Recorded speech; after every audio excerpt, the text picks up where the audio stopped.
still want me to come with you? This is what I've worked for all my life. All I've wanted to do is be in a race car every day. I think without a doubt that I'm going to have my eye on Tony. I wish I could say that I could forget about him. I'm going for everything.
The sparkling beauty of the lights of the Vegas Strip serving as a backdrop, the Indy Racing League is minutes away from a championship race. The Las Vegas 500K on the 1.5-mile Las Vegas Speedway.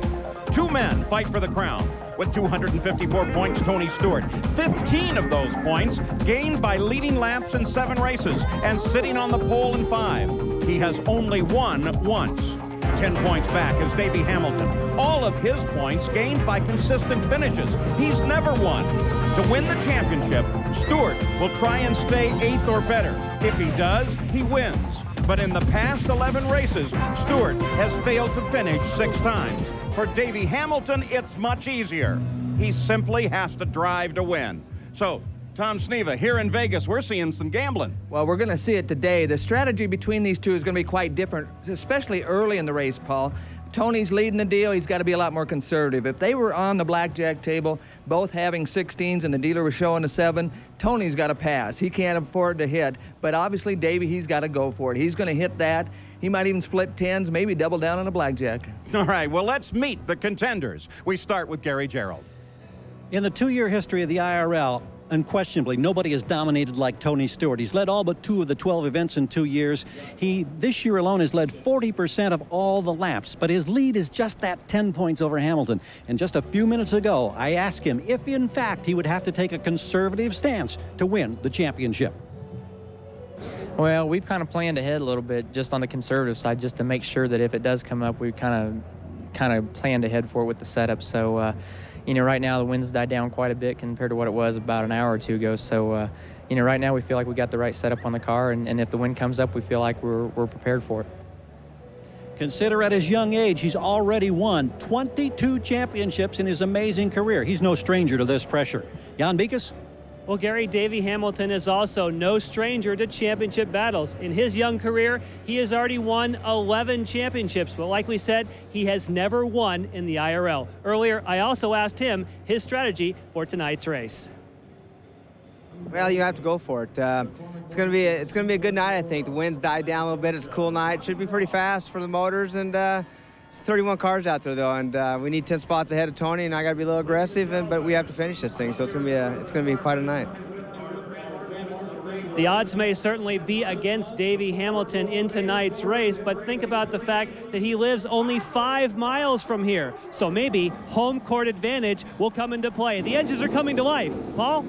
2 very different men. Stewart, fiery, aggressive, a Hoosier. Idaho's Hamilton, smiling, relaxed, but with a safe but fast approach to racing. Between the two, they have held 33 different championship titles, but the IRL crown would be the biggest yet for each.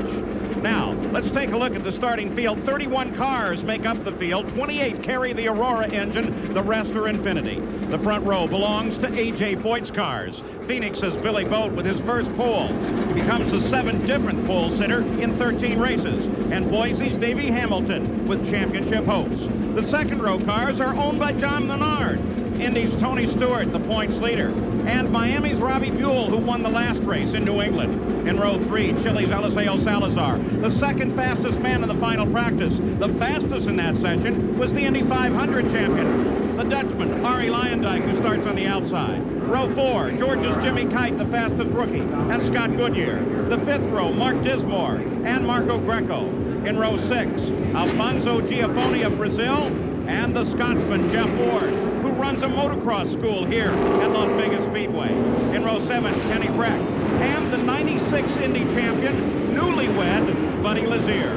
In row 9, Vincenzo Sospiri and Stefan Gregoire. 9th row, Indiana's Jack Miller with the fastest of the 3 Infiniti-powered cars, and the likable Roberto Guerrero.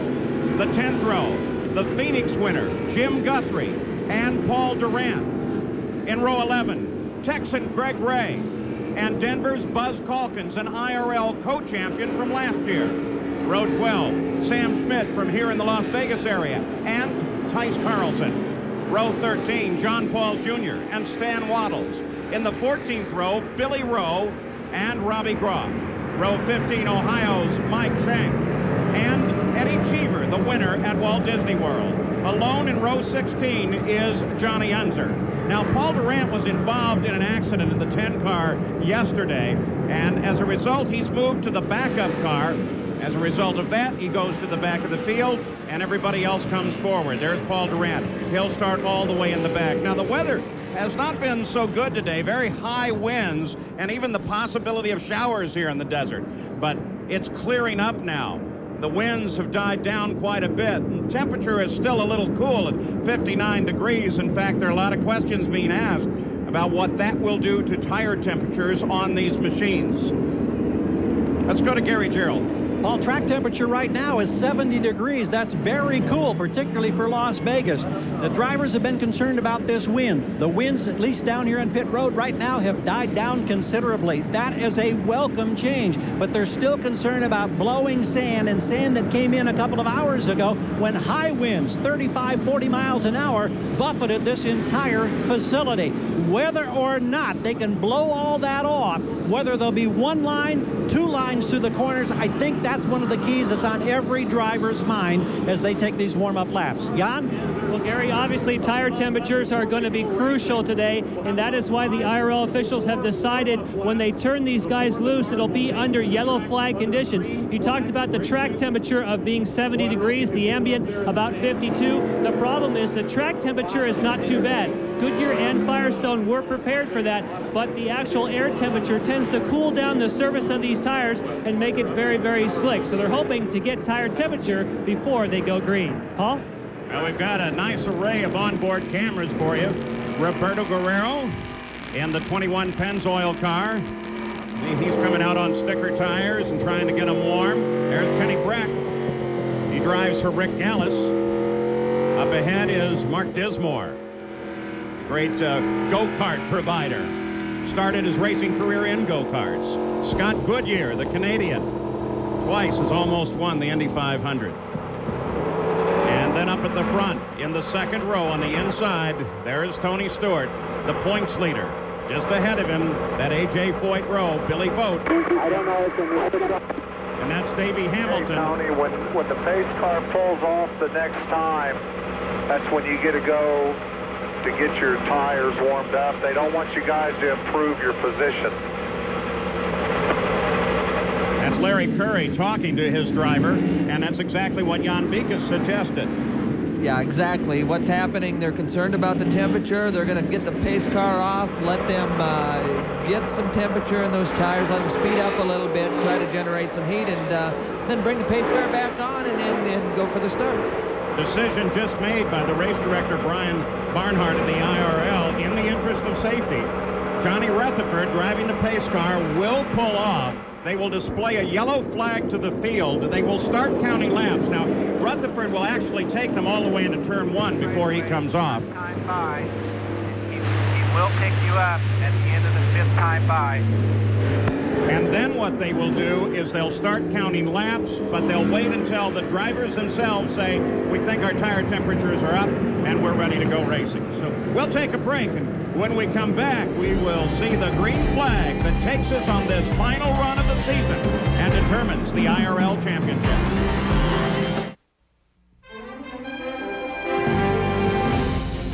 The Indy Racing League at Las Vegas. Brought to you by Oldsmobile and your authorized Aurora retailers. Pennzoil, formulated for today's stop-and-go driving. Stop, go, Pennzoil. True value, no matter what you need, help is just around the corner. And Firestone, America's tire since 1900. Well, the field comes back into formation. While we've been away, they've set themselves up to try to get some temperature in the tires. So interestingly enough, they weren't really running all that quick, so they seem to be satisfied with it as they come onto the backstretch behind the pace car now. We've already started scoring this race. As a matter of fact, 2 laps are complete, but we'll see our first racing lap here. Yeah, I think they might have been over-concerned. You know, it used to be when you had one tire manufacturer, you had more concern about temperature in the tires. Now that we got Goodyear and Firestone battling each other, they build a little softer tire that's more responsive to temperature. So it's probably not as key of a factor as it used to be with one tire manufacturer out there. The voice is that of the IRL command channel as here we go with the battle for the championship. They head down toward the green flag on a track that is very wide and affords a lot of opportunity to go racing. Green is out. Here we go. Both Hamilton side by side. Everybody crowds up behind Stewart and Robbie Buell. Salazar was looking for racing room there. Salazar comes up and challenges Stewart. Comes around Stewart on the outside. Down the backstretch. That 35 car, that's Jeff Ward. Why is Stewart dropping back? And Buell jumps into the lead. There is Buddy Lazier, and suddenly he slows down. Whoa, what an interesting start. Lazier's heading for the pits. He's got some kind of serious problem. Well, you have to wonder about Stewart. Because Hamilton jumped into the lead, Jeff Ward came up there, and then Robbie Buell dropped into 3rd place. Well, Stewart's fallen back. There he is, in that bright yellow and orange 2 car. Yeah, but I think it's just being real conservative. He's in a position where he can only hurt himself, so I think he's just being very cautious. Right at the front here, there's Jeff Ward, comes down inside the leader.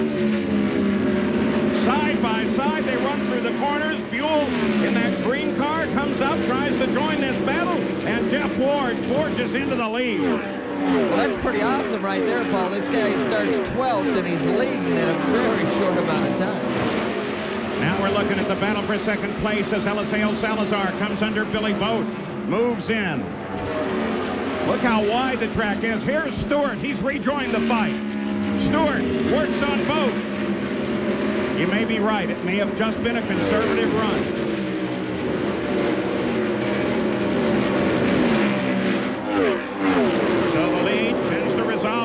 With Jeff Ward just running away, and there goes Salazar under Hamilton. Here comes Stewart trying to get Hamilton as well.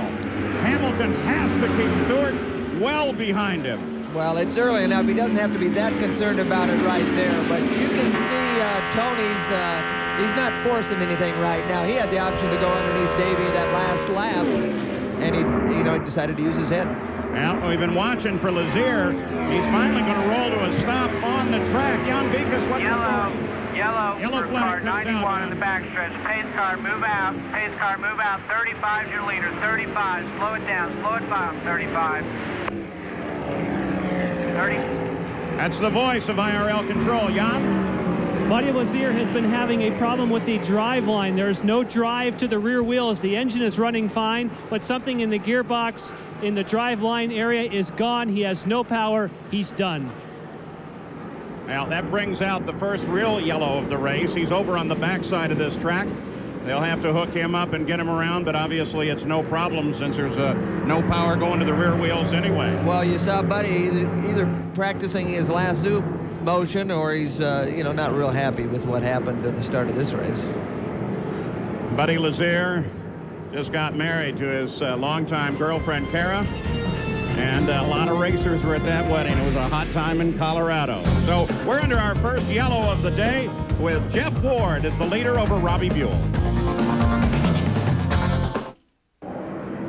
Lazier has been taken into the pits under tow. We're ready to go back to the green flag again, and it's Jeff Ward that leads him to the green. Salazar in 3rd place there. Came up on the back end of Robbie Buell and then thought better of passing him before they got to the line. Davey got a little bit of a jump on Tony right there, and it looks like he's going to get back by him. You got a glimpse there of that bright red and yellow car. That's Ari Lyondike driving the MyJack livery here. There he is. He runs side by side with Davey Hamilton. New colors for that car for this race. Billy Boat closes on his teammate. That's Roberto Guerrero in the yellow Pennzoil car.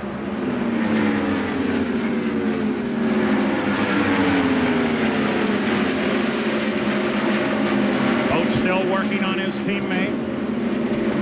Ray down low, the black car.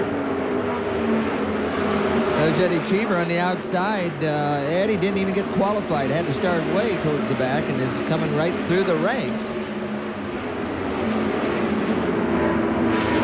Back to the battle for second place. 31 cars started here. Largest field, not counting the Indy 500. Of course, always starts the traditional 33.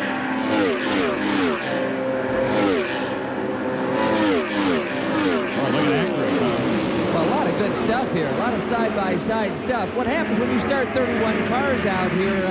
Drivers have two things to race against. One's the racetrack, and the other is the traffic. And sometimes the traffic is more fun to race against than the racetrack itself.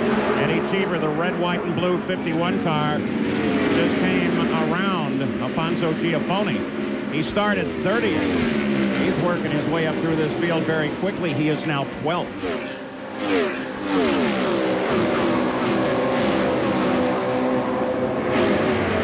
Ray in that black car, Paul, he started back and he's going towards the front. Well, Jan Vick, it seems like we have something new to the sport every race we have. We have something new right now. That's right. Buddy Lazier has climbed from his car, but Buddy, there was a chance they'd be able to fix your car because there's a new rule. You can bring it behind the wall and work on it, but they can't fix the gearbox. That's right. It's real disappointing because we had not a very good qualifying run, but you know, coming out of turn 2, there was only about 4 cars in front of me, so we got a really great start, about 10 cars up high. The car felt really great, and all of a sudden it just stopped running. And then I got it to run again going down the back straightaway, and then there's no drive to the wheels, none. And regardless of what gear I was in, thought maybe they could fix us and get us out, even if we'd be several laps down, but there's no chance. It's very, very deep, the problem. So. Well, I know you don't want to end the season this way, but thanks. Thank you. Continuing to keep an eye on Eddie Cheever.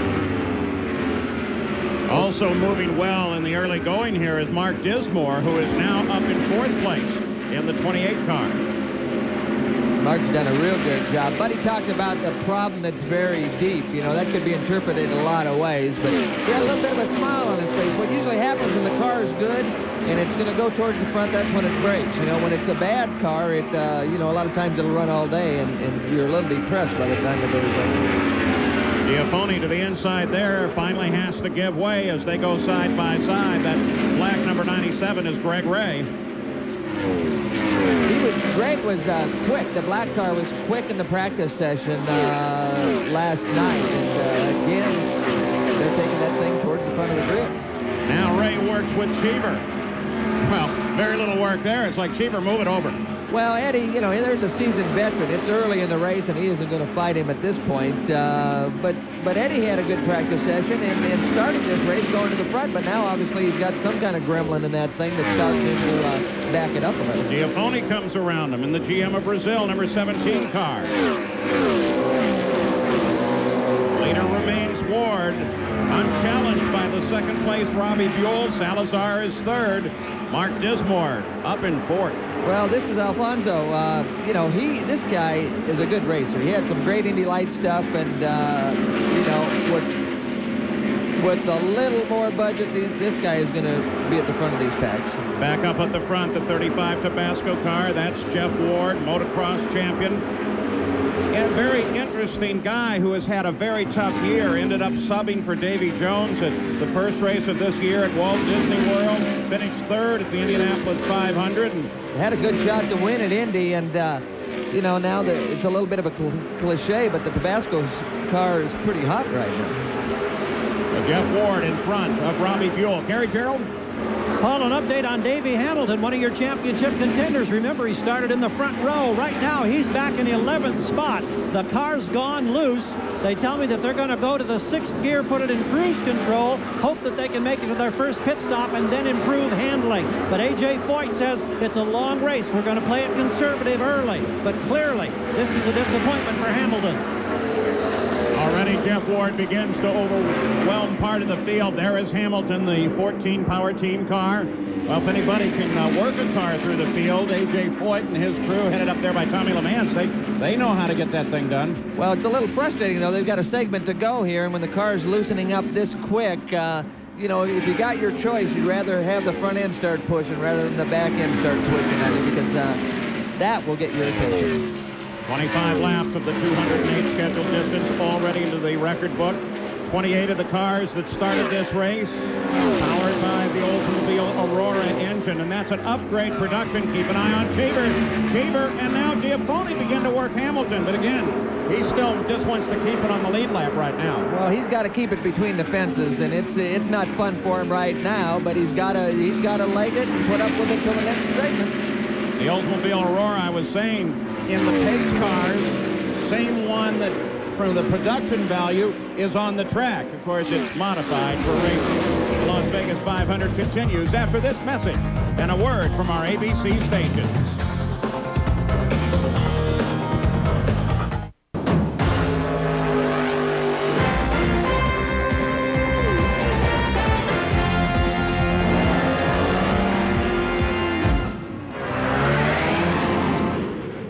This is Paul Page. We're back in Las Vegas, obviously under the yellow. While we were away, nothing changed in the order, but then suddenly Greg Ray, the black car, got into trouble. Yeah, he's trying to get by Buzz on the high side. It didn't look like he got out of the groove. It doesn't look like the track's that dusty, so it's really hard to say.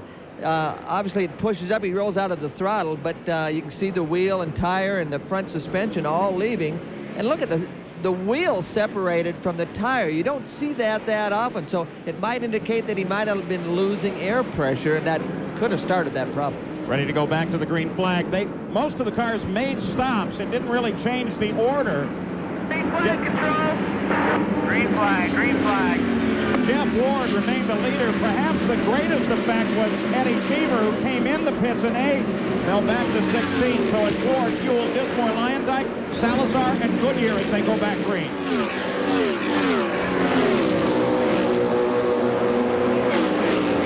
Salazar lined up behind Lyondike in the red and yellow car. And look at him just cruise on past. Well, that was a good pass on Airy right there. That car obviously is working, and especially the first few laps after it goes green when the tires are a little bit cool. Other car you occasionally see in the mix is Mark Dismore. Right on board for a second there. Well, Mark's having a good race. He's ran right up front from the very beginning. He moved up early, and the car's pretty solid right now. And the black flag unfurled at the start-finish line, and it's for the leader, Jeff Ward. Black flag came in. Of course, that's just, they're going to assess a penalty of some sort for a pit speed violation. He doesn't need really to slow down all the way in the back. Now, this is just a cruise-through violation. Got to go through the pits, but he's got to keep the 80-mile-an-hour speed limit. I wouldn't have slowed down way back there. Well, I'll tell you what, one thing the IRL's done is they've done a good job of not making the penalties too severe. A lot of times in the past, he would have had to come to a complete stop in the pit. That could have ruined the race completely. Here they're just going to make him drive through at 80. It's going to be a penalty of track position, obviously, but he won't get a lap down. So Robbie Buell assumes the lead of the race as the previous leader. Jeff Ward picks it up, nails the throttle, and comes back up to speed. He'll come up and join the track alongside the Crest car of Jack Miller. So it's Buell, Dismore, Salazar, Lyondike, and Scott Goodyear, the top 5 now. There's your leader, the Quaker State car. Now, we did have a whole series of stops on the 39th lap. Let's see if we can summarize them a bit. Gary? events. Significant changes, Paul. We'll start with Tony Stewart. They went to the option tire. That's a softer compound. They're looking for more grip. They also took out a turn of wing. The car was starting to go loose. No changes for Robbie Buell. Billy Boat had a half spin exiting pit road, but didn't lose too much position. And for Davey Hamilton, the other title contender, major changes. Took out 2 full turns of wing, hoping to get some handling back in that car. Well, in the meantime, we see Mark Dismore is caught up with Buell. Looks like he's going to make a run for the front. Dismore comes alongside, looking for the lead. That's tough down low. You tend to pinch the car, and if it's close to neutral or loose at all, it's just really on the ragged edge right there. Dismore, all of his life a racer in that red and white 28 car. Started in go-karts. In fact, one of the top, if not the top, sales agency for go-karts in the country out of his place in Greenfield, Indiana. And look at him hang on to Robbie Buell. Well, Robbie's in that high groove, obviously, right up there where Greg Ray had a problem. So it's not really dusty up there, and that high groove seems to be a little bit quicker right now.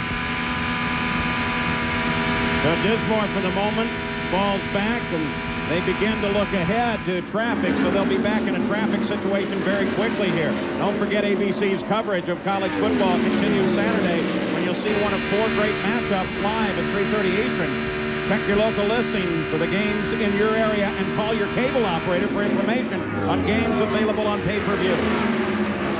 Well, Dismore just caught Buell in the middle of a traffic situation. He was able to get underneath enough to get Buell to roll out of the throttle. So it was a good move by Mark to foresee that traffic situation.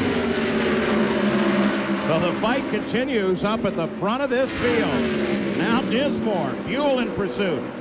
Salazar, and here comes Lyondike. So the front 4, and very quickly the front 5 all running together.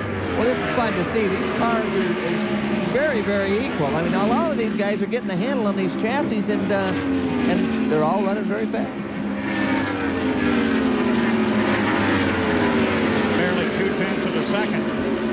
With 54 laps complete, the stops all came on the 39th lap.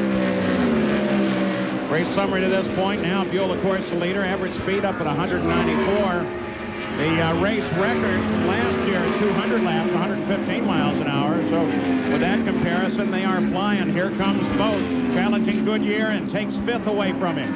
Out of race, Greg Ray with the accident. And Buddy Lazier, of course, had the problem in the gearbox right in the opening laps. Well, Billy Boat in the Conseco blue and white car there had a real incident coming out of the pits. Did a half spin. Fortunately, there was some pavement for him to hunt, and he hunted it, and it didn't cost him as much as it could have.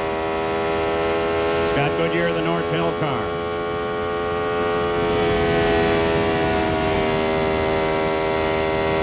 You can hear the engine pitch just change tone just a little bit as he entered the corner. These guys are using a lot of throttle around this place. In a night racing, of course, something new with the IRL. They've had 2 this year, one at the new Speedway in Texas, north of Fort Worth, and one at Charlotte Motor Speedway. The cars really look great under the lights. There's the lineup. 55 complete. Mark Dismore leading his first laps in the IRL. Paul Page with Tom Sneva back at Las Vegas Speedway. The Las Vegas 500K, a little over 310 miles, 208 laps. Your leader is Mark Dismore, 28 car, leading for the very first time in his career, and beginning now to pull away from second place, Robbie Buell. But Dismore has been apparently communicating back and forth on the radio with his crew. Jan Beekes? They have, and in fact, Paul, when they came in to make that pit stop, when everyone else did, they made a front wing change. He had a little bit of push or understeer in traffic. They added some front wing, and now Dismore obviously is extremely happy, and he's flying. He loves the balance of the car now, and it shows. Oh, we got trouble, backspin. Oh, big trouble. Leader. He's in Sam turn Schmidt. 4. There's the doctor. To the track. Buzz Colgan in the red car down there in the grass, so at least 3 guys involved. The 40 car pressed. That's Jack Miller. And the yellow car you see up the track a little bit, that's Sam Schmidt. I'm not sure how it started. We'll be able to see that shortly, but there's Sam.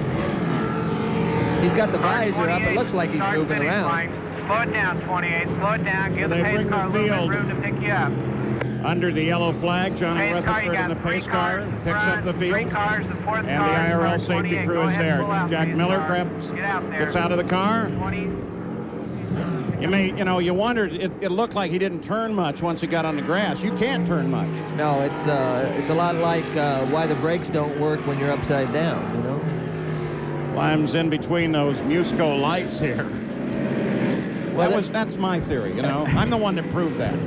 The brakes are ineffective when the car is upside down. That's my deal. Experience. And teaches you that. You have all deals over 200 miles an hour. Okay.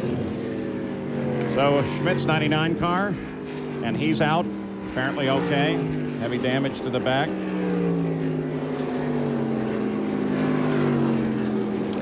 Well, you can see Sam, the yellow car's already spun coming off the corner, and it's probably hit the wall.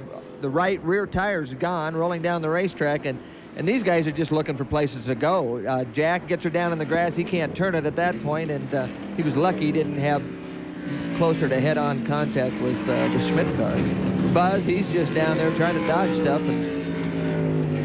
What this battle will do for the previous leader of the race, Jeff Ward, is help close the field up and give him a chance. He's now in 16th place. And remember, we had the incident with Greg Ray earlier. Jan Beekes, he's out in the pits again? Yes, he's back in street clothes now, Paul. He's back in the garage area. The good thing you're okay. But, Greg, what happened? Well, I mean, it's really unfortunate to have an accident. We had so many problems in practice and qualifying, just never got the car right. And we finally got the car right in warm-up, and we were fourth quick. And we were marching our way to the front. In 30 laps, we went from 20th to 8th place. And I was lapping some car for the second time, and again being very cautious and conservative. And I thought he saw me, and going through turn 2, he just seemed to move up, and I had nowhere to go, and I got in the gray, and from there it was over. Are you set for next year? You've had such an on and off year, but some really bright moments.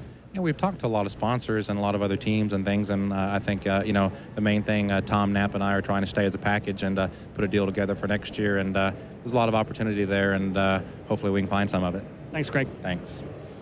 Well, as they came to that, go ahead, Tom. Well, it was interesting to hear Greg talk. Last year it was a dust problem here, and this year it didn't indicate any of the dust situation, but he did get up in the marbles, the loose stuff, and when that happens, you're just the passenger looking for something to hit. On this last accident, here was the leader, Mark Dismore's point of view. Well, he's got stuff to dodge right there. He has shrapnel on the racetrack. He gets by that without getting into the grass. Some of the guys weren't that fortunate. They had to make a big enough maneuver to get it down in the grass, and then they became a problem. Join us here on ABC tomorrow night when the Dallas Cowboys take on the NFC East rival, the Washington Redskins, on ABC's NFL Monday Night Football, live at 9 o'clock Eastern. And don't miss Time Cop, Chicago. 1928 is this week's destination. It's all here tomorrow night on ABC. Check your local listings for the times in your area. Under yellow, Dismore leads. With Mark Dismore, the leader, Scott Goodyear in second, Kenny Breck third. Battle has revolved around a battle for fifth place. Marco Greco trying to hold off Eddie Cheever. Jim Guthrie is just behind Cheever. You got a glimpse of him in the jacuzzi car.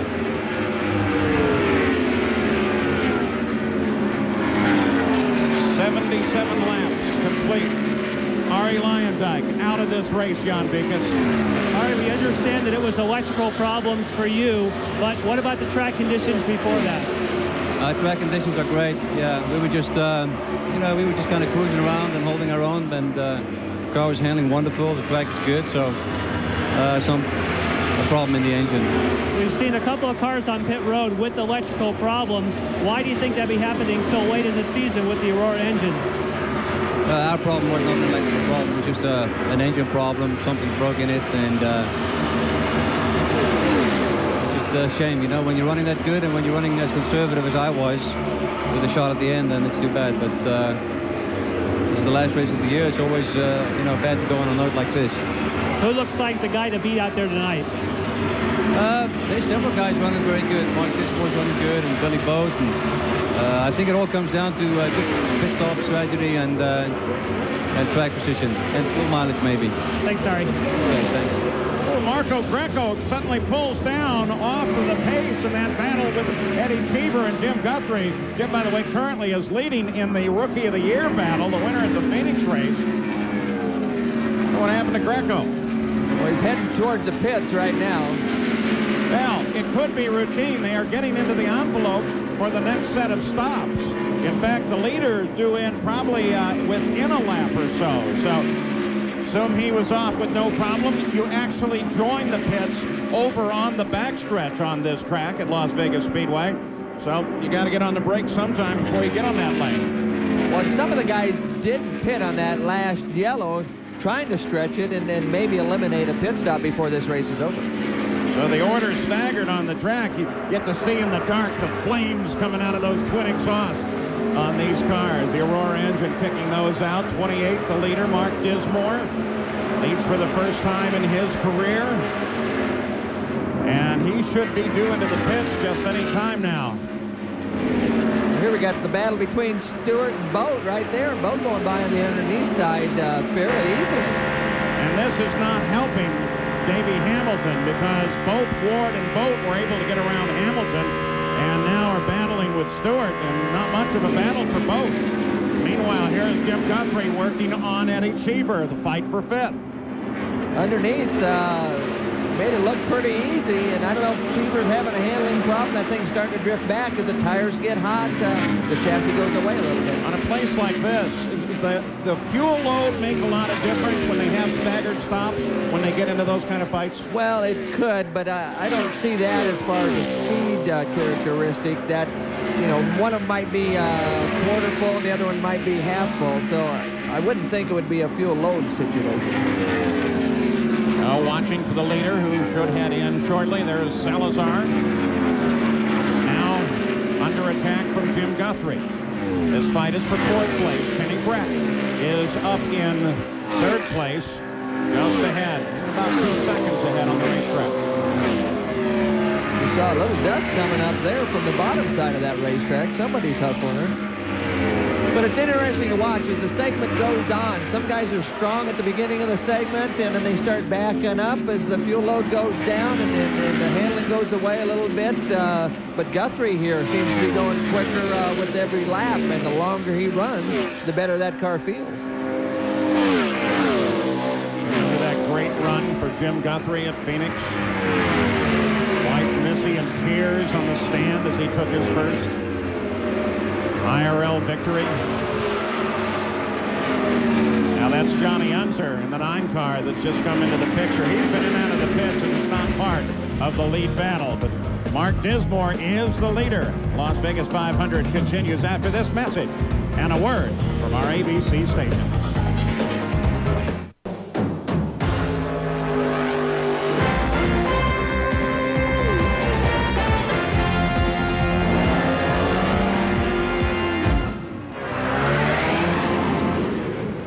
Vegas, the battle is for the lead. Mark Dismore, Scott Goodyear. Dismore, the 28 car.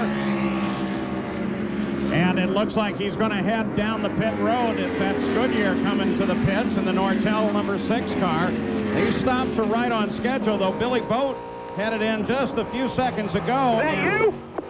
Down here. There's Boat. That was not scheduled. Obviously, there's a problem because the sides are coming off the car, Jan. Billy Boat is here, our pole sitter, and he has a problem with the electronics of the engine. What is happening is the TPS. What is happening? They're replacing that, hoping to get it going. Let's go to Gary. And for Tony Stewart, remember, they changed back to the harder compound. They did not blister the softer set, but it cost him. They're now out of sequence with the leaders, but he's climbed back into the 8th position as of a moment ago, and now moves up a couple of spots as the leaders pit. So Stewart's on the move on the board. And here's your leader into the pits. You can see in the dark, some of these guys have had a problem finding the pits. Some of the crews have had flashing lights and all kinds of things on their pit board. Well, you can see Dismore getting a tear-off off, trying to get a little better view of what's going to happen in this next segment. He had a tug on that thing a little bit, but he got it away. They say that they've been sandblasted. Look at him ripped away, 15.3 on the stop. They say that the sand does blast the visors. Just turns it opaque. Well, that you can see another tear-off just out that back view of the, and look at the dust. That's why you're having those tear-offs get fogged up on these guys.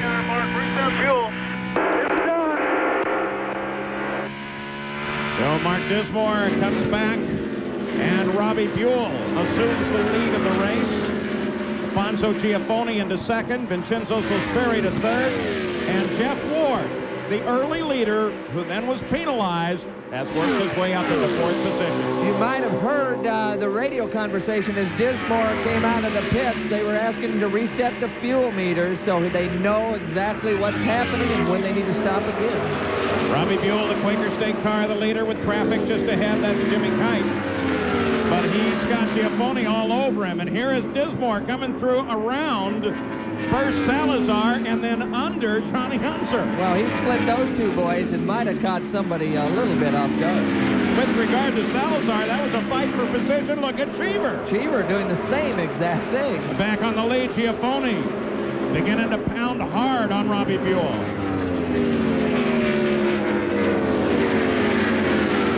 They nicknamed Robbie Batman. I'm not sure he's real happy with that nickname, but he needs to get that Batmobile pedaling a little bit. Oh, what a great race. Well, the Joker right now is Giafoni. He's all over Robbie. Whoa, here comes Giafoni. He tries to force inside. Buell protects the position, but not for long. Giafoni with a nose ahead, traffic ahead. Well, that's pretty strong. You know, you can see he was able to get back after the throttle a lot quicker than Robbie and just accelerate by him coming off the corner. Back in the field, Cheever. Looks like he just pulled up there for a second. Got up high right next to the wall, slowed it down, got it back under control. Well, we've seen a lot of guys using a lot of territory out there. These guys are, they're grabbing that racetrack and using it all up. There's been a lot of guys dusting that wall down on the exit of turn 4, and Eddie's probably making sure that those white walls don't slow the car down too much in the next couple laps.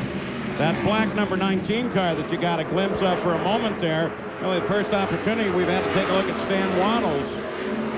Comes out of the Formula Atlantic Series, SCCA championships.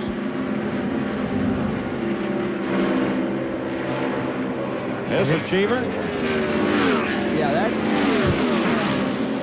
that's Eddie. They just get out of the groove just a little bit, and the car just loses all grip, and he was lucky to keep that thing off the wall.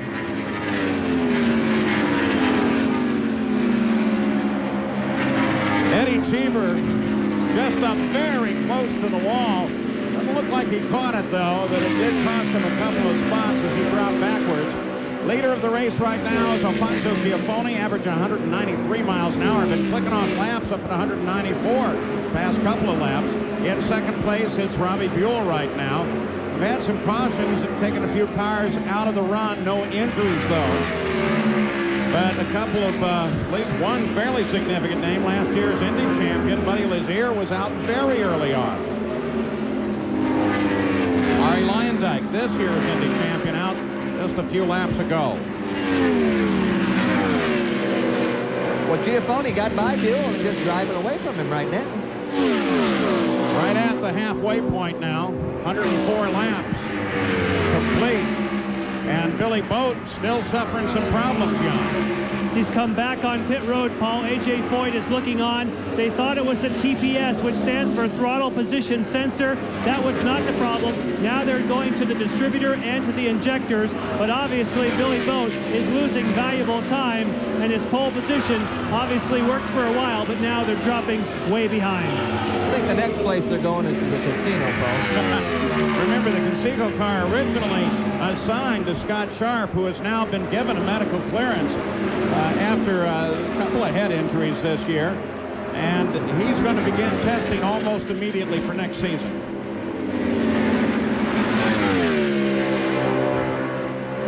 Good battle here. Fight here. The old Navy car and so Scotty Goodyear.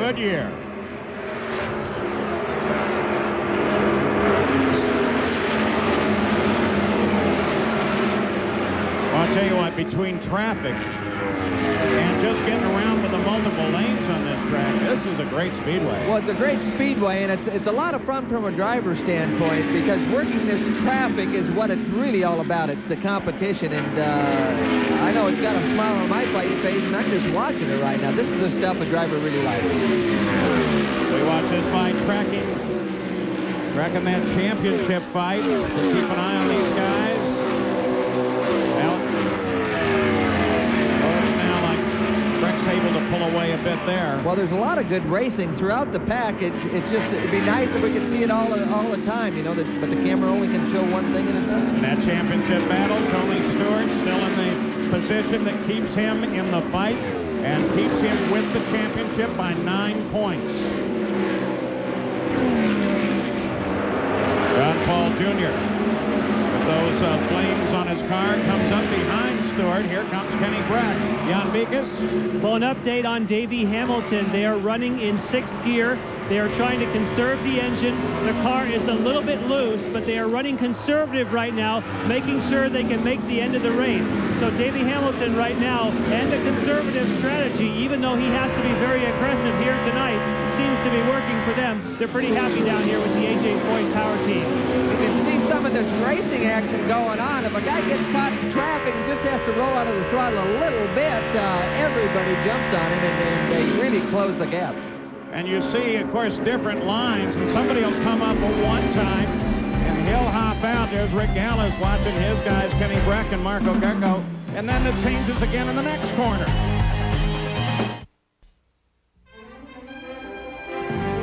The Indy Racing League at Las Vegas. This ABC Sports exclusive brought to you by Las Vegas, open 24 hours. Pennzoil, formulated for today's stop-and-go driving. Stop, go, Pennzoil. True value. No matter what you need, help is just around the corner. And Oldsmobile and your authorized Aurora retailers. And Davey Hamilton comes into the pits. This is one of the contenders in the championship fight. And it looks like he's got a problem.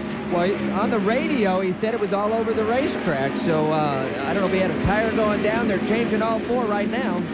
Out of second place, here comes Robbie Buell. Alfonso Giafoni, the leader. Scott Goodyear is in 3rd place, and here comes the leader. So most of the front of the order head for the pits were under green flag. Now, one of those cars was So Sperry. During the time we were away, he came in under the green flag from 3rd, left the pits in 13th. Well, we got a lot of the leaders in right now. Giafoni, a team that maybe doesn't have some of the experience of the Menard team. There goes Buell out of the pits now. Robbie Buell on the way out. The leader, Giafoni. They got problems. Left rear. Look at that. Left rear. They got a problem. Struggling with it. Boy, that's too bad. You know, when they're right up front, under the green. Man, he's struggling to get it hooked up. Now he gets a clutch drop. Gary Gerald. Robbie Buell got serviced in 13 seconds. Here's his teammate now, Tony Stewart, gliding to a stop. They've taken a very conservative approach. They've got a problem on the left rear. They can't get the left rear off. Everything else is being changed. Now they get the right rear off. This is not a good stop. Now both rears come off. Long stop for Stewart. Could a championship be hanging in the balance? Now he's underway. Oh, we got trouble. That's over 20 seconds. 21 It's committed.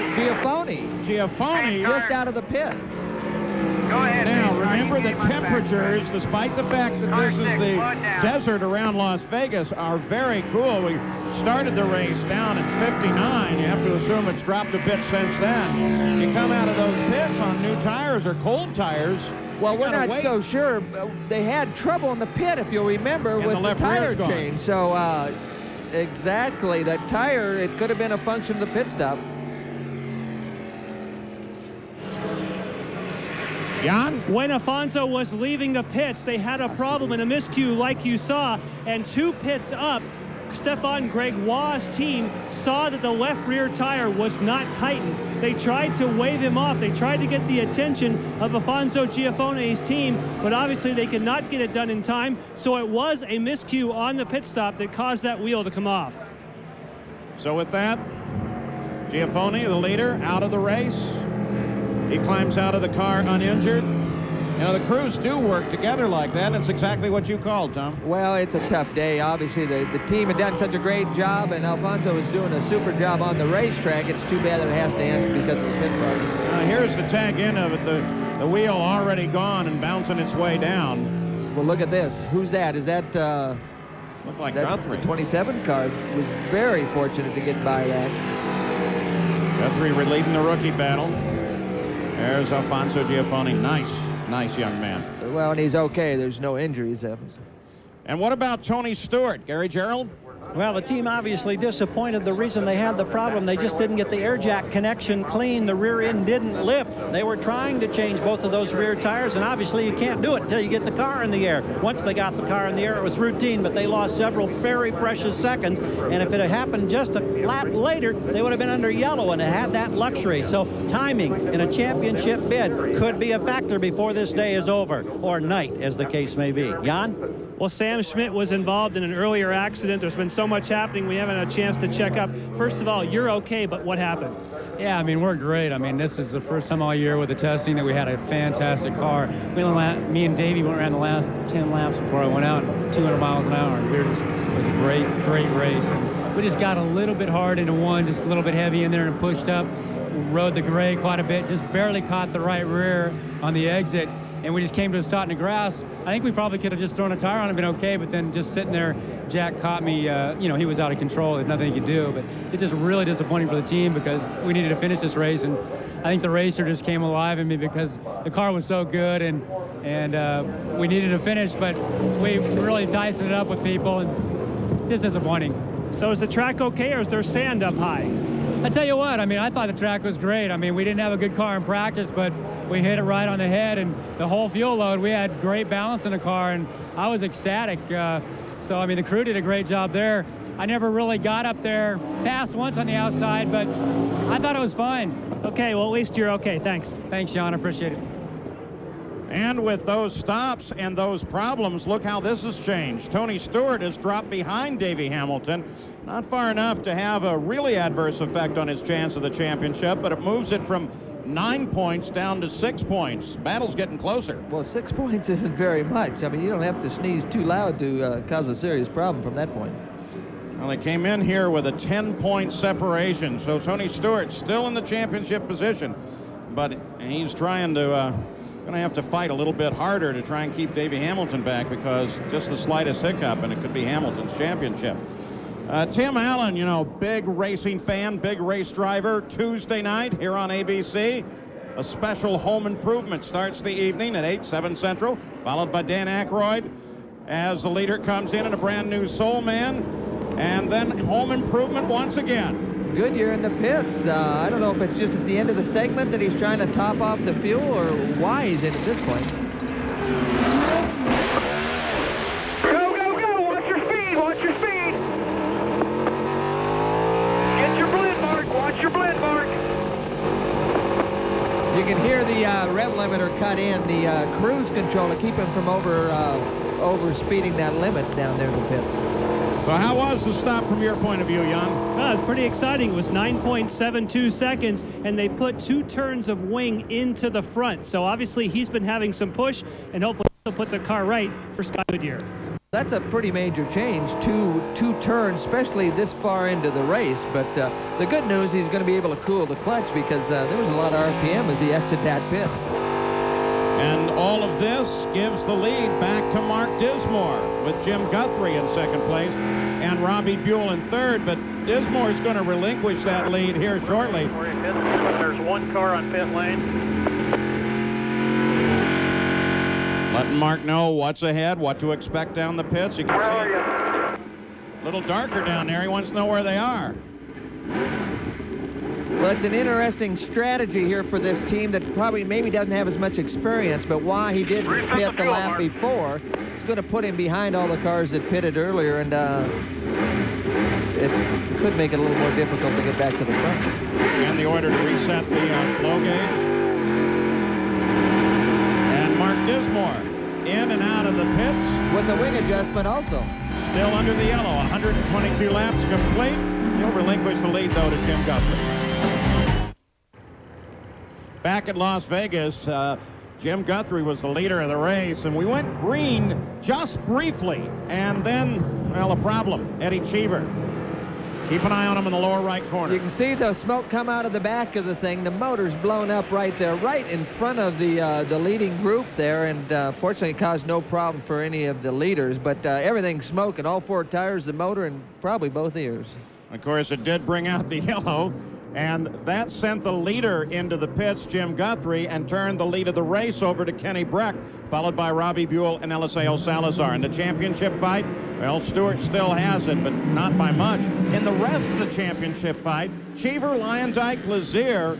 Cheever's 3rd in the points, Lyondike was 4th, Lazier was 5th, and Calkins was 8th in the points. They're all out of the race, so who knows what the changes are going to be there. Let's go back to the pits. Well, Jim Guthrie has been in and out of the pits from the lead. They decided to come in now. They originally were thinking about going longer, seeing if they can make it a 3-stop race, and realized no, in fact, they could not do that. Decided to come onto pit road under the caution, put 4 tires on, and no changes. Kenny Breck, who's right next door, talked to Rick Gallis. They said he is running very, very well. They're pleased with the car, and he hopes that he'll be able to go further towards the front. Well, he can't go any further. He's our leader now. So Breck, Buell, Salazar, Dismore. Jimmy Kite is 5th place. Jeff Ward 6th. Then Goodyear, Guthrie, Hamilton, and Guerrero. That's the top 10. Pace car off. Green flag, green flag. 208 laps of scheduled distance. Boy, good by Kenny Breck. What a great start he got. A good start. Davey Hamilton back there in about 4th or 5th position had a pretty good run, but looks like it's slowing down. I thought I saw some smoke there as we came off of turn 3 or 4. Salazar works on Buell for 2nd. Takes 2nd. Dismore sits behind Buell. Look at that lead that he got. Now the Menard cars. Gary Gerald. An update, Paul, on the Menard cars. Robbie Buell has got 3 concerns. He's got a bit of a push in the handling department. He's also got a communication problem in that he cannot hear the report. I'm sorry, the crew can't hear him when he gets on the radio. And the 3rd concern is the fact that his fuel metering device is not working in the cockpit. Meanwhile, Tony Stewart in the race for the championship had to make another pit stop. Tires were vibrating, so he dropped more positions, but Larry Curry says, we're having all kinds of problems, but I still think we're okay. Well, that Tabasco car is Jeff Ward trying to get around Jimmy Kite, the old Navy car. The leader slows. He's out of the groove. I don't know if he's slowed down or just, oh, he's wiggling. See the car moving back and forth. Hard to say what that is, but he's just trying to get through traffic, get to the bottom of the racetrack, and find the pits. The car over. 10-4, pit this lap. Pit this lap.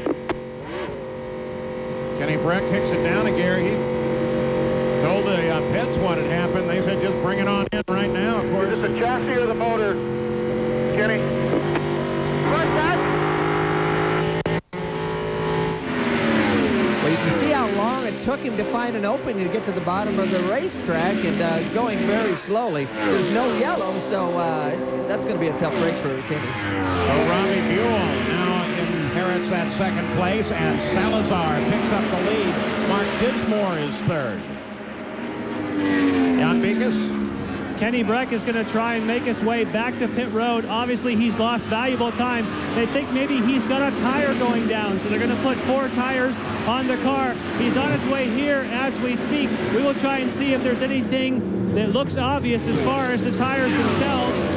Can't tell which one might be down. Oh, now a crew member at the back of the car says there's a broken part on the car, and they're telling him to shut it down.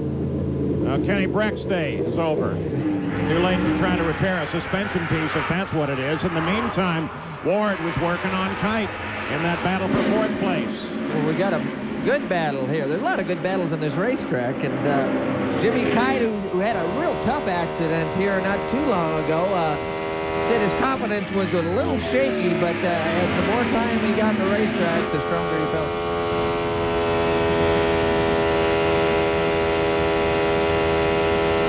Leader of the race races Eliseo Salazar, followed by Robbie Buell, Mark Dismore, then Jimmy Kite and Jeff Ward. This is the 6th place car number 6. Scott Goodyear. His progress through the field. We've seen some great racing here. Many different lines, Tom. Well, many different lines and many different leaders. We've had about 10 different lead changes. The many lines come because of traffic, Paul. It's so crowded out there. They started 31 cars. That's a lot of cars in this mile-and-a-half track for Indy. And you just got to go where they ain't is the bottom line. If they're in your line, you've got to find a different line and get the job done. And if they get slower, then you get moments like we just saw with Scott Goodyear. 10th different leader in this run is Eliseo Salazar. Again, listen to the motor as we go through here. Don't forget, ABC's coverage of college football continues Saturday. Check your local listings for the game in your area. Call your cable operator for information on games available on pay-per-view. Jimmy Kite, Jeff Ward. The battle is for 4th. They've been at this battle for about 12 laps now.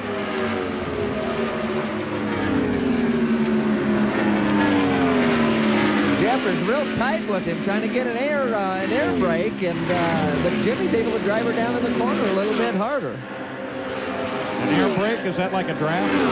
It's about like a draft, yeah. Give me two. It's a new terminology for draft. Oh, here comes Wardy. And there goes Wardy. So Jeff Ward moves forward into 4th around Jimmy Kite. Eliseo Salazar is still the leader. We'll be back with more after this message and a word from our ABC station.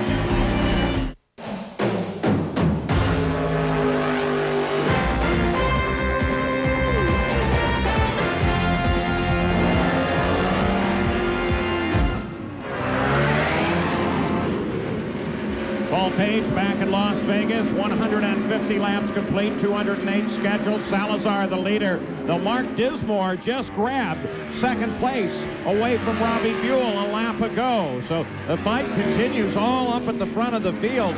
In the fight for the championship, well, it is still Tony Stewart who is on his way to that championship banquet in Indianapolis on the 21st of November.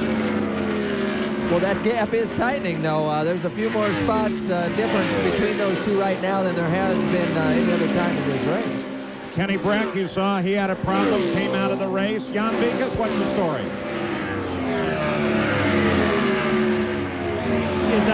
He's out of the car now, and obviously it's a little hard to hear down here. It looks like what you don't want to do, Kenny, is lead this race. When we have a leader, then you have a problem. What broke for you? Yeah, it was... we had a good run, you know, and the Monsoon Gallus car ran great, but we ran out of drive shafts. Was the drive shaft that broke? Yeah, I think so. Was that a common problem? Have you had that in testing at all? No, we haven't had that before, you know. It's been an eventful season for us, but, you know, we learned a lot, and I learned a lot, especially about ovals, and strong team, Gallus team, and Monsoon W, and all great sponsors, and hope we'll be back next year and start where we ended this year. Well, we hope to see you next year as well. Thanks. Thank you. We might have caught a little bit during that interview Salazar trying to get by some traffic out there, and he had some gestures. I don't know if it was for the flagman or for the guy in front of him, but he didn't look very happy about the traffic situation. I think he was trying to get him to give the move-over flag to a couple of those cars, let him know that the leader's back there.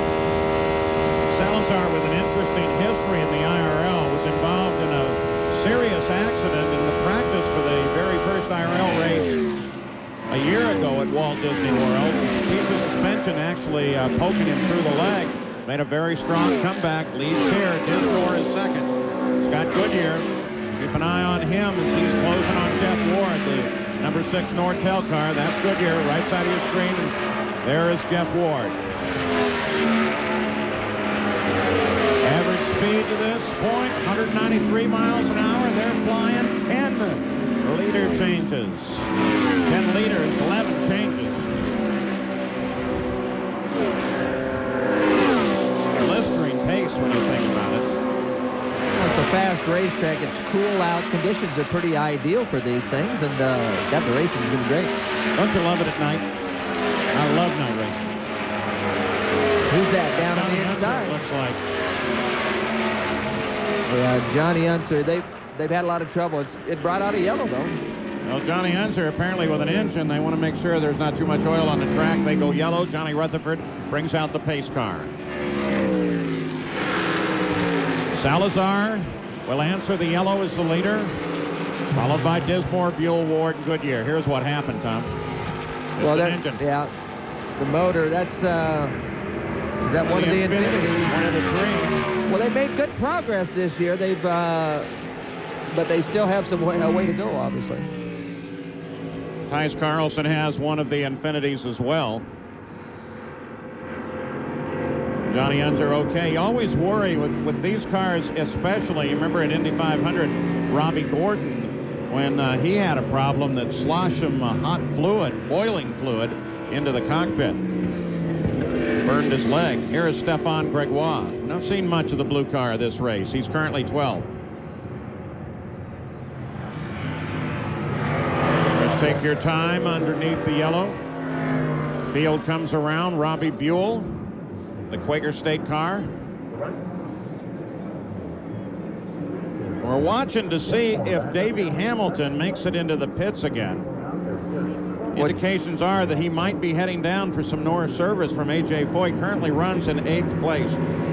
And Tony Stewart runs in 12th place. So Tony Stewart is still where he needs to be to take the championship. But the point spread is still very, very slim. Let's look at it for you. Tony Stewart 12th, Hamilton 8th, 6 points at the end of the season. Whoa. Well, it's getting closer. I think it might actually get closer before the night's over. This is going to be interesting. We're at a spot in the race where if they fuel now, they might be able to go the distance. So it's going to be real close with a 44, 45 lap window. And remember, when you think of Stewart, how many races he has not been able to finish. Let's get an update on what we expect running to the end. Start with Gary Gerald. Well, Paul, it's been an adventure for Larry Curry, John Menard, and the team that backs Tony Stewart. They've had a myriad of problems, including a set of tires that was vibrating. They thought they had a blister on the right front. That was not the case. Each time they've changed tires trying to find it, but they still have got a very bad push in the car. Over my shoulder, the crew is waving on pit road. They're expecting Tony Stewart as the pits are opened up. His teammate Robbie Buell is also here. Davey Hamilton's crew is also awaiting him. A flurry of activity now. Jan? Well, Davey Hamilton behind me is also set up as well. He's on his way in as we see Robbie Buell come by. Hamilton comes to a stop. So we've got the championship contenders in the pits at the moment. We're looking to see if there's going to be any changes for Hamilton. A little bit slow on the left rear. Could slow him down somewhat. Hamilton is now down. What's up to Stewart? Gary? We watched the crew. Remember, they had problems with the air jack on the last stop. This time they got it up. They make the change. They make wing changes up front as well. They want to get rid of that push, but they're still having difficulty at the right rear. It's under yellow, but it's a long stop, and now Stewart gets going. Tony Stewart still in the catbird seat on the points. 10-4. It's the last word from Larry Curry, his crew chief. And when we come back, we should be ready to go green flag again in Las Vegas. Paul Page with Tom Sneva at Las Vegas Motor Speedway, the track that has created a great race here. In fact, most of the races running on this surface have been spectacular. We should be going back to green flag race. Tell you what, it looks like it's going to be a very interesting run to the finish. 200 laps scheduled, 161 complete. There is the running order. Championship battle is still undetermined. Stewart's been having some problems, but so is Hamilton. They are off the pace, but they're still battling. What about the fuel loads, Gary? Well, Larry Curry just told us they need 6 laps of yellow to make it to the distance on this tank of fuel, 35 gallons. They've got 2 of the necessary 6. Robbie Buell, who's running third, meanwhile, thinks it may need 5 laps, according to John Menard. They definitely need another yellow if they're going to get to the end on this tank of fuel. You know what? Let's think about that. That gets him down to just a few laps from the finish. If he runs out of fuel, he ain't going to make it into the pits under tow or anything by the finish, and they won't go yellow for it. Unless, of course, he stays on the track. Oh, we got a slow guy that's causing traffic problems. Way up high. Everybody clogs up behind. And look at the fight for the lead down there. Don't worry about that red car. It's not a factor as long as he stays off the wall, but Salazar got everybody climbing on him. Now it sorts out. Well, the white car down low caused a lot of stress for a lot of these guys at the start-finish line, and makes for some fun watching. Salazar, there he is, the yellow, green, and red car with Mark Dismore right behind him. That's John Paul Jr. just ahead of them. You ride with Mark Dismore, the Learjet car. Well, in front there is John Paul. Now, he's off a couple laps, but it looks like they've got the car working pretty well right now because Salazar's having a little stress trying to get by this guy. In the meantime, Mark gives him the opportunity to maybe try to close this gap. John Paul Jr. leaves some room. He runs 14th, obviously off the lead lap. In fact, almost 6 laps behind.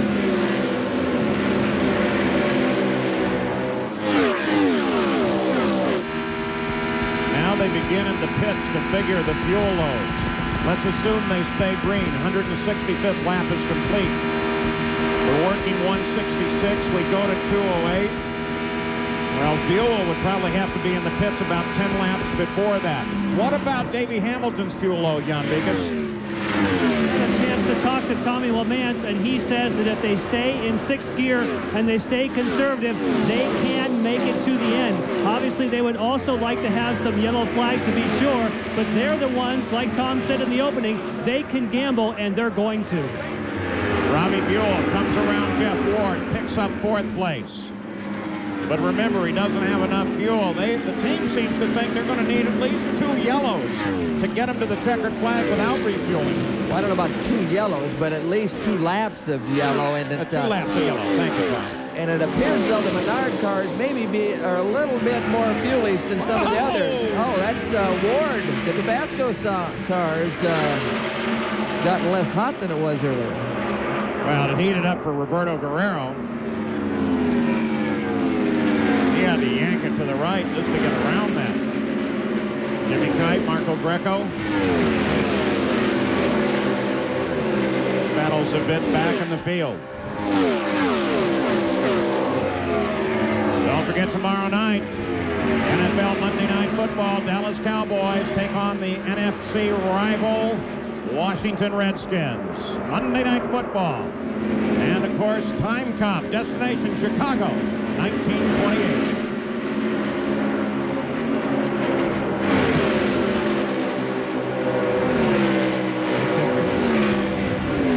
Here's a report coming in now on the Dinsmore crew. They think they can run it to the finish. He's currently 2nd. Well, Tuck's pretty cheap right now, and that might be some of the psychological ploys that that they hope the other teams are going to become aware of. Greco and Kite. You know, it's interesting how they do that. You know, they don't want to not tell the truth, but they also don't want to let you know where you really are in a fuel load run. Even on the 2-way radio, since everybody monitors them, and will continue to, assuming that Congress doesn't change that. There's apparently some talk about that. They even will put out false information there so the other crews don't know what's going on. The Menard pits, they keep an eye on it. Salazar leads it. Running to the finish with you now in the Las Vegas 500K, 186 complete. Eliseo Salazar is the leader. Mark Dismore is right there, though, battling, as is Goodyear, Buell, and Jim Guthrie. Jim Guthrie will pick up the Rookie of the Year honors in the November 21st banquet. Well, they'll distribute $1.6 million, the biggest part of it, to the champion, which still is Tony Stewart if they stay where they are. Tony Stewart is, in fact, picking up an advantage because as cars fall out, that's helping protect his ability to stay up and close to Hamilton. But remember, too, finishing the race is going to be pretty important. Well, there's Davey Hamilton going by Tony Stewart. So Tony's probably on cruise right now. He's probably disappointed that they couldn't get the car any closer, but a lot of these teams have been chasing these chassis pretty hard as far as adjustments, because every pit stop, they seem to be making a lot of wing adjustments, either trying to get it close or get that balance a little bit better to gain some speed. The leader, Eliseo Salazar, driving for Andy Evans. Jan Bikas, can he go to the finish? Yes, he can go to the finish, and they're very happy with the handling of that car, with the exception of a slight push, which seems to get a little bit worse while he is in traffic. Keep in mind that Team Scandia has never won one of these events, so obviously they're very, very nervous down here, but they're also excited, thinking this might be the day. Let's go to Gary Gerald. And Jan, major concerns for Tony Stewart in that championship. Right now he's listed in 12th place. Hamilton is running in 7th. Larry Curry just told me it looks like we're going to be 3 laps short. If that's the case, and we're inside 17, 18 laps to go, he may have to come onto pit road for a splash. It could be huge. Davey Hamilton's crew, meanwhile, says they're okay. They should be able to go the distance. There you saw the top 4. IRL at Las Vegas, 17 to go. There's Davey Hamilton. You know, Tom, though, it's not only that Stewart's going to have to go on a pit road, Hamilton's going to have to make something happen. Well, he is, and it looks like the car's working a little bit better, but obviously he's running out of time, and you know, it's a tough season. It's a long season for him to come down to this kind of battle. It's been fun to watch. But Davey Hamilton needs to be at least a full 9 ahead of Stewart. And he's going to have to work up. The problem being, of course, that Hamilton has to face is that Stewart is currently in 12. Behind Stewart is John Paul Jr. in 13th and Billy Rowe. Well, Shank and that's really pretty much, well, Giafone and Groff, who are 39 laps behind the lead, but he doesn't have any place to lose to. What you're trying to say, I think, Paul, is it doesn't really matter Tell me. if Stewart stops or not. You know, he can stop for a splash and go. He's a couple laps up on the next position, so he's not going to lose that much. Fight for second, Mark Dismore, Scott Goodyear. Salazar just about a second ahead. These speeds, that translates to 200 yards. You see, here's Goodyear in 3rd spot. You see that 33.3? That's been there all day. You know, racing in Las Vegas, I'm not sure that's not the over and under in the next Bears game, Paul, but it's probably a fuel indicator. That's what they're looking for on the dash. When they see that number, they know they've used that much fuel, and probably time to think about hitting the pits pretty quickly. Average speed of the race, 144.05. 13 to go. Counting down on the race, counting down on the championship. We look at the leader, Eliseo Salazar. He's never won in these cars. Great history out of Formula One and sports cars. He carries the Chilean flag, his home country. It's from Santiago on the front nose of the car.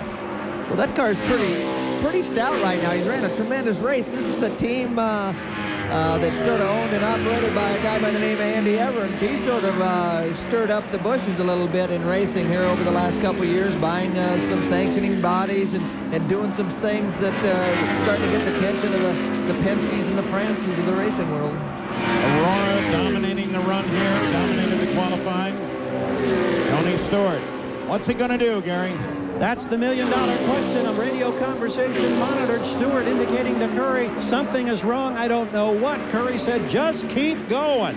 And time continues to tick away. We're coming up to the last 10 laps, Paul.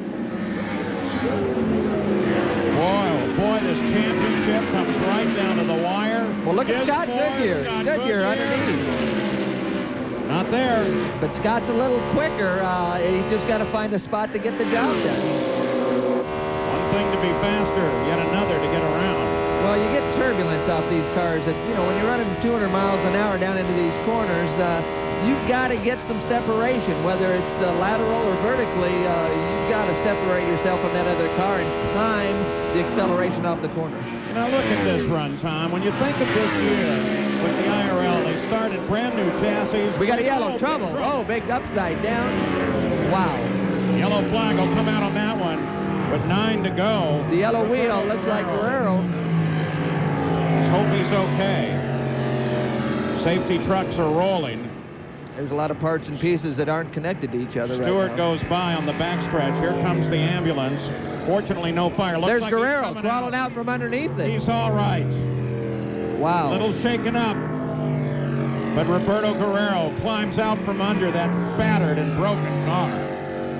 A little shaken up would be an understatement right now. He probably doesn't even know where he is. That'll bring out the yellow. And that accident being what it is, it might be hard to get that car out of there. Here's what happened. The pieces are small enough, it won't be hard to get the car out of the way. Wow, whoa, look at that thing.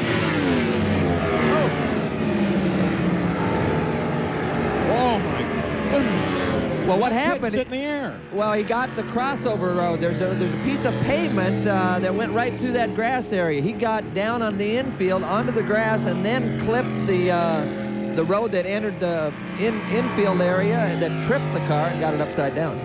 On-board camera. This is Roberto. He's heading down into turn 1 right now. Happened off of 2.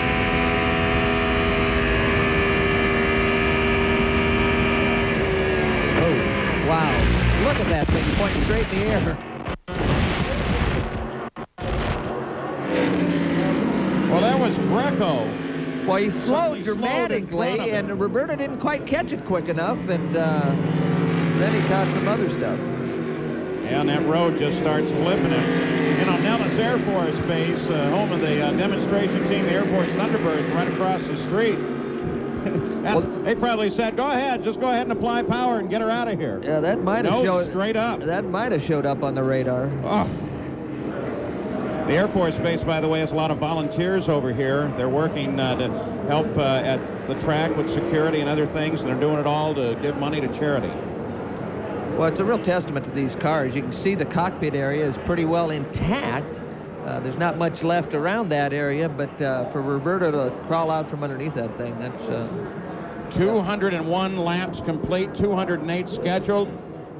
They're rushing to try and get all the debris off of the backstretch so we can go back green before the end of the race. Salazar had a bit of a lead. He's lost it now.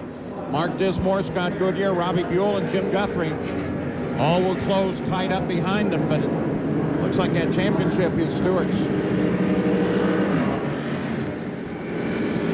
Well, there's still a lot of doubt left in this race, however. You know, if we get this restart going, a lot of things happen and positions have known to be changed on various restart situations. You can see the wreckage there, not much left. Oh, look at that devastated race car. Gary Gerald? John Menard is here. John, do you think this race is going to end under yellow from what you've seen on that monitor? I don't think so. I think they're going to get cleaned up and try to go for a green flag finish, but...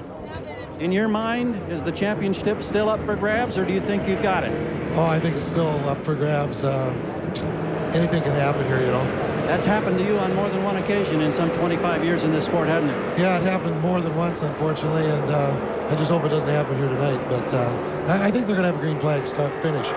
Well, we're down to that last handful of laps, and John Menard is very concerned. He's not conceding a thing yet, Jan. Well, another owner who's very concerned is Andy Evans. You have a chance to get the first victory for Team Scandia. You don't want to see a caution. You don't want to see a big wreck.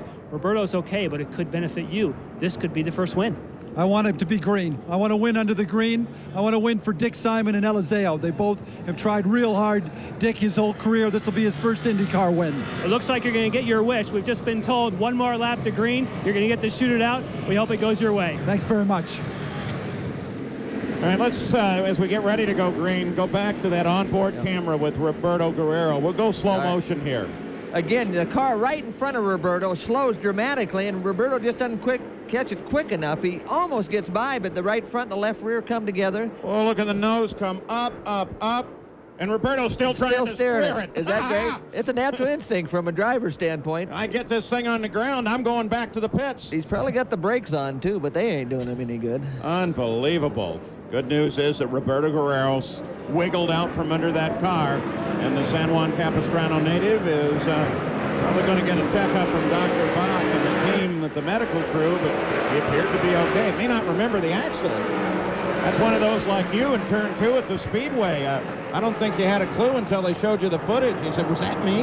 No, I four-putted a lot of greens after that one. Green's ready to come out. 203 laps complete. Green flag, green flag. get much of a run on him. Goodyear got a little bit of a run on Dismore, but not enough to get the job done. Well, now Goodyear tries to work on Dismore. At the same time, Buell tries to close in, but Salazar pulling away. You can hear Scott just have to roll out of the throttle a little bit. We're going yellow again. We got more wall contact. Rush with the wall this time. That's the car right there. Mark Shank. Mike Shank up against the wall. We got yellow? No yellow. 23, get to the bottom. Get to the bottom. The leaders are behind. IRL command channel. All the crews have to listen to that. Car number 7, next time by. Eliseo Salazar comes off the corner. He'll see that white flag. Tony Stewart's going to breathe a little easier, too. Comes down to the final minutes, the final couple of miles to wrap up the championship. Well, we got to pass. Dismore is either out of fuel, possibly. Goodyear and Buell both go by. Dismore slows suddenly. While the leader gets the white flag, here goes Eliseo Salazar. His final lap, his final mile and a half. Goodyear comes to second. Buell to third. Dismore still losing ground. The final race of the year. Eliseo Salazar becomes a new winner in the IRL and caps a great season, while Tony Stewart takes the championship. Andy Evans, boy, they're happy about that. They've got to be celebrating down in the Menard pits as well with Tony Stewart as the champion.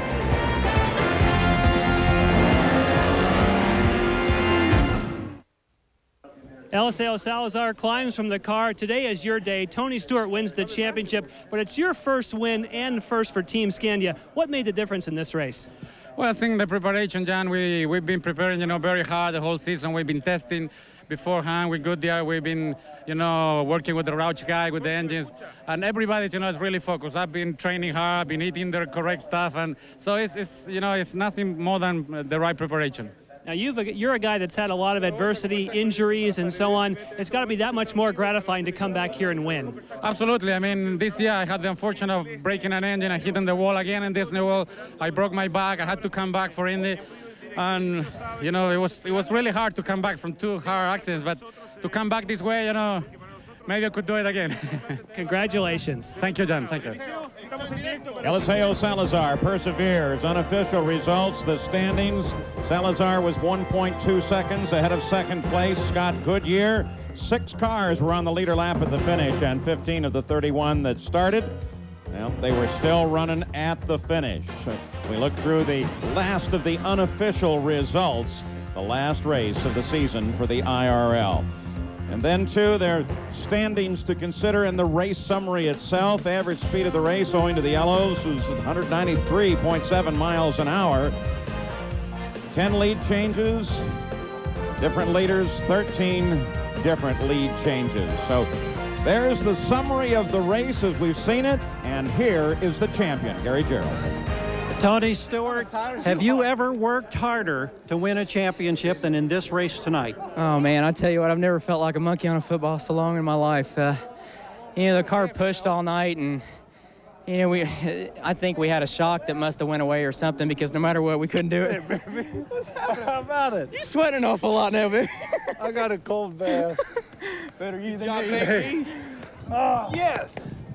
Tell me about it. Tell me about the vibration in the tires and one thing or another and all the little gremlins that kept showing up. There was once fairly early in the race that I was just trying to be a nice guy and make sure that I stayed out away from traffic. And this has got to be the best championship of all those you've won by far. Agree?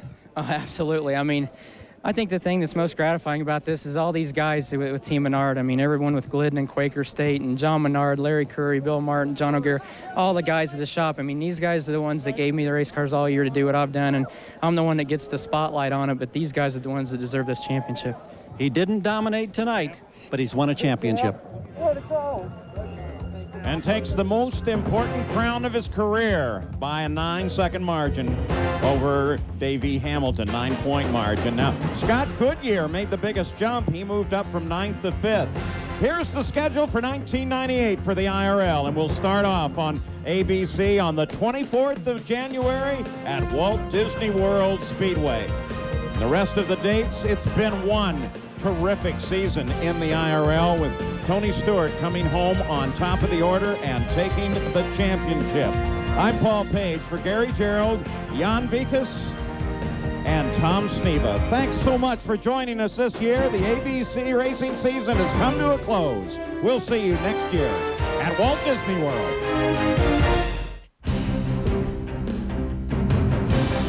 The Indy Racing League at Las Vegas. This ABC Sports exclusive has been brought to you by Las Vegas, open 24 hours. Pennzoil, formulated for today's stop-and-go driving. Stop, go, Pennzoil. True value, no matter what you need, help is just around the corner. And Oldsmobile and your authorized Aurora retailers. Tomorrow on ABC's Monday Night Football is one of the NFL's great rivalries. Troy Aikman and the Dallas Cowboys battle the Washington Redskins live at 9 Eastern. ABC Sports is online on AOL, keyword ABC Sports. Now stay tuned for your local news and World News Tonight Sunday over most of these ABC stations. It's over. It's academic. This has been a presentation of ABC Sports, recognized around the world as the leader in sports television.